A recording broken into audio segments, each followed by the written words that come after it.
Hi, this is Manisha Singh. स्वागत करती हूँ आप सभी का आपके अपने यूट्यूब चैनल पर। फ्रेंड्स, आई होप आप सब बहुत अच्छे होंगे और परीक्षा की तैयारी वेल इनफ बहुत अच्छे वे में आपकी चल रही होगी। तो आ चुकी हूँ आप सभी के बीच एक बार फिर से एक और जबरदस्त गवर्नमेंट जॉब की अपडेट के साथ। जी हाँ फ्रेंड्स, जैसा कि मैंने पहले आपको एक न्यूज के आधार पर बताया था कि हरियाणा पुलिस के अंदर कांस्टेबल के बम्पर नंबर के सीट्स पर वैकेंसी आने वाली है, तो मेरा ये बात सच निकला। आप सभी ने बहुत सारे बच्चों ने क्वेश्चन भी किया था इससे रिलेटेड। तो फ्रेंड्स, इसका अभी ऑफिशियल नोटिफिकेशन भी जारी कर दिया गया है। तो अगर आप भी इच्छुक हो जानने के लिए कि हरियाणा पुलिस के अंदर कांस्टेबल की जॉब के लिए क्या सब एलिजिबिलिटी क्राइटेरिया है, सिलेक्शन प्रोसेस क्या होगी, एग्जाम का पैटर्न क्या है, फिजिकल, तो इस वीडियो को आप लास्ट तक जरूर देखना। आपके लिए ये वीडियो बहुत यूजफुल होने वाला है क्योंकि सारा कुछ मैं डिटेल में बताने वाली हूँ। सबसे पहले ये बता दूं कि ये ऑल इंडिया की वैकेंसी है, मेल फीमेल दोनों ही कैंडिडेट्स के लिए बहुत अच्छी अपॉर्चुनिटी है। तो चलिए अब ज्यादा टाइम वेस्ट नहीं करते, फटाफट से पोस्ट के बारे में डिटेल में जान लेते हैं। जैसा कि पहले ही बता दिया, हरियाणा पुलिस के अंदर कांस्टेबल की वैकेंसी आई है। ये जो वैकेंसी है आपका HSSC मतलब कि हरियाणा स्टाफ सिलेक्शन कमीशन के थ्रू आपका कंडक्ट कराया जाएगा। टोटल सीट की बात करें तो बम्पर नंबर की सीट है। जी हाँ, 6000 पोस्ट के लिए वैकेंसी आई है। मेल कैंडिडेट्स के लिए 5000 सीट है और फीमेल के लिए 1000 सीट है। ओवरऑल देखते हैं कि इन जो 5000 और 1000 सीट को कैसे यहाँ पर डिस्ट्रीब्यूशन किया गया कैटेगरी वाइज, मेल फीमेल दोनों के लिए बताऊंगी। देखिए, पहले मेल कैंडिडेट का जान लेते हैं। मेल कैंडिडेट में जनरल का 1800 सीट है, SC के लिए 900, BCA का 700, BCB का 400 है, EWS का 500। मतलब ये ओवरऑल जोड़ने के बाद जो भी 5000 में से सीट बचेगा वो सभी एक सर्विसमैन का है और उसमें भी कैटेगरी वाइज डिस्ट्रीब्यूशन है। तो यहाँ पर संभव नहीं था वो सब बताना, तो जो एक सर्विसमैन होंगे वो एक बार आप नोटिफिकेशन डाउनलोड करके देख लेना प्लीज। फीमेल कैंडिडेट्स के लिए जनरल का 360 सीट है, SC का 180 सीट है, BCA के लिए 140, BCB के लिए 80 है, EWS के लिए 100 सीट और बाकी जो बचा वो एक सर्विसमैन फीमेल्स के लिए भी है। ठीक है ना, तो वो आप नोटिफिकेशन डाउनलोड करेंगे और थॉरो आउट अच्छे से आप उसको रीड करेंगे। अब देख लेते हैं कि फॉर्म आपका कब से अप्लाई होगा। पिछली वीडियो में मैंने बस न्यूज के आधार पर बता दिया था कि आने वाली है, बहुत जल्द हम सभी के बीच आ जाएगी। तो मेरी बात सच निकली। देखिए, 20 फरवरी से फॉर्म ऑनलाइन भी होने लग जाएगा। 21 मार्च फॉर्म अप्लाई करने का लास्ट डेट है। तो ये भी बहुत खुशी की बात है कि फॉर्म ऑनलाइन होगा। ऑल इंडिया के कहीं से भी कैंडिडेट अप्लाई करेंगे, मस्त आपका ऑनलाइन अप्लाई हो जाएगा। अब देखते हैं कि अप्लाई करते टाइम आपसे फी क्या लिया जाएगा।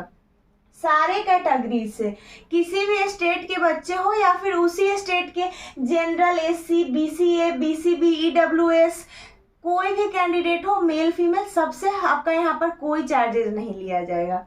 चलिए आगे देखते हैं कि एज का लिमिट क्या रहने वाला है।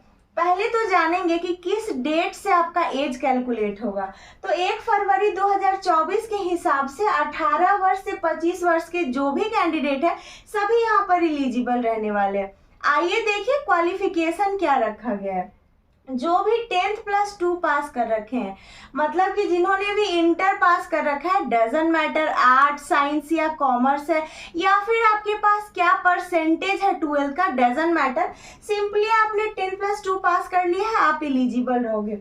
साथ ही साथ एक इम्पॉर्टेंट पॉइंट वहां पर नोटिफिकेशन में दर्शाया गया है कि देखिए, वही कैंडिडेट एलिजिबल माने जाएंगे जिनका कि 10th यानी मैट्रिक में हिंदी या संस्कृत दोनों में से कोई एक सब्जेक्ट रहा हो, वही कैंडिडेट एलिजिबल होंगे।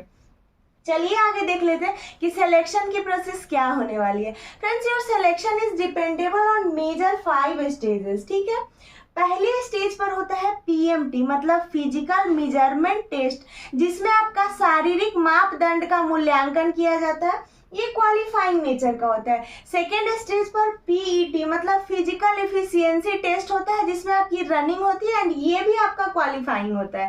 थर्ड स्टेज पे क्या होता है, रिटन एग्जाम होता है। और फ्रेंड्स, ये ऑफलाइन पेपर होगा, तो ऑल इंडिया से आप कहीं से अप्लाई करो, बिहार, UP, झारखंड, पंजाब, राजस्थान, आपको हरियाणा जाके पेपर देना होगा। तो देख लेते हैं, आपका जो रिटन एग्जाम होगा उसका 94.5% वेटेज होगा। तो बाकी का जो 5.5% वेटेज है वो किस चीज का होगा, वो डीवी के समय मिलेगा, डॉक्यूमेंट वेरिफिकेशन जिस टाइम होगा। तो जो एनसीसी के कैंडिडेट होंगे उनको 3% का मिलेगा वेटेज, और जिनका सोशियो इकोनॉमिक क्राइटेरिया मतलब कि जो आर्थिक रूप से कमजोर स्टूडेंट होंगे उनको मिलेगा 2.5% का। उसके बाद आपका लास्ट स्टेज पर मेडिकल होगा, फिर आपको आपकी ज्वाइनिंग लेटर दे दी जाएगी। तो चलिए ज्वाइनिंग लेटर की तरफ हम लोग आगे बढ़ते हैं कि क्या क्या प्रक्रिया से गुजरेंगे तो आपका ज्वाइनिंग होगा। पहले चरण में मैंने बताया है आपको कि पीएमटी होगा, मतलब फिजिकल मेजरमेंट टेस्ट, मेल और फीमेल दोनों का ही है। चलिए समझा देती हूँ। देखिए, सबसे पहले आपका हाइट कैलकुलेट किया जाएगा। मेल कैंडिडेट में अनरिजर्व्ड का आपका 170 सेंटीमीटर हाइट चाहिए, रिजर्व्ड कैंडिडेट के लिए 168 सेंटीमीटर की डिमांड है। फीमेल्स में अनरिजर्व्ड का 158 सेंटीमीटर और रिजर्व्ड कैटेगरी के लिए 156 सेंटीमीटर। उसके बाद आपका चेस्ट का यहाँ पर होता है measurement only for male candidates. Unreserved का 83 to 87, इससे समझ में आता है कि 4 सेंटीमीटर का एक्सपेंशन चाहिए। जो रिजर्व्ड कैटेगरी से बिलोंग करते हैं उनका 81 to 85 सेंटीमीटर रहेगा। आई होप ये क्लियर हो गया होगा। इसको क्वालिफाई करने के बाद आपका पीईटी होता है। पहले ही बता दिया कि शारीरिक क्षमता के परीक्षण में आपका रनिंग का टेस्ट होता है। मेल कैंडिडेट को 2.5 किलोमीटर की रनिंग कंप्लीट करनी होती है 12 मिनट्स में। फीमेल्स को 1 किलोमीटर की रनिंग कंप्लीट करनी होती है 6 मिनट के अंदर। एक सर्विसमैन को 1 किलोमीटर की रनिंग 5 मिनट में कंप्लीट करनी होती है। और इसको जब आप क्लियर करोगे देन क्या होगा, एग्जाम होगा आपका, रिटन एग्जाम ओएमआर पेपर पे ऑफलाइन होगा। चलिए देखिए उसका क्या पैटर्न रहने वाला है। एग्जाम में आपको 100 क्वेश्चंस होंगे 94.5 मार्क्स के लिए। जी हाँ, आपको पहले ही बता दिया 94.5% वेटेज ही एग्जाम का रहेगा। ठीक है, समय मिलेगा 90 मिनट, मतलब कि 1.5 घंटे का। और सबसे बड़ी खुशी की बात यह है कि there will be no any negative marking. तो ये बहुत अच्छा पॉइंट रहने वाला है। और अगर टॉपिक वाइज बात करें कि किन किन सब्जेक्ट से क्वेश्चंस पूछे जाएंगे, जनरल स्टडीज यानी कि सामान्य अध्ययन से, जनरल साइंस सामान्य विज्ञान के प्रश्न होंगे, मैथ से होगा क्वेश्चन, रीजनिंग से होगा, current affairs, agriculture and computer knowledge etc, और भी कुछ कुछ टॉपिक है। ये सारा डिटेल में मैं आपको नोटिफिकेशन में प्रोवाइड कर दिया गया है।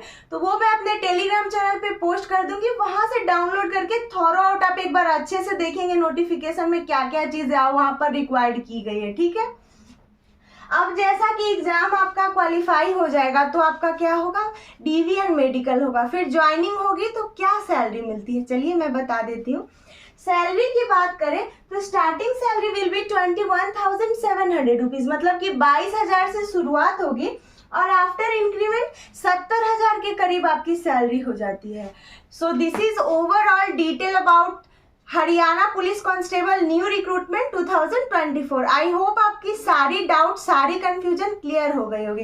और अभी भी कुछ क्वेश्चन है, मन में क्वेरीज है तो पूछ सकते हो कमेंट सेक्शन में आके।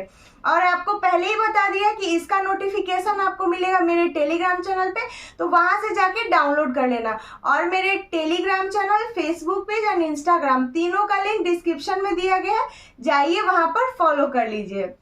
और अगर मेरी वीडियो अच्छी लगी हो, हेल्प हुई हो, थोड़ी सी भी आपको समझ में आई हो, तो वीडियो को एक लाइक करना, अपने दोस्तों के साथ भी शेयर करते जाना। मेरे चैनल को सब्सक्राइब करके नोटिफिकेशन बेल को ऑल पे सेट कर लेना ताकि सारी नई वीडियो सबसे पहले आप तक पहुंच पाए। तो मिलूंगी फिर से किसी सरकारी जॉब की अपडेट के साथ। Till then stay tune, bye bye, take care.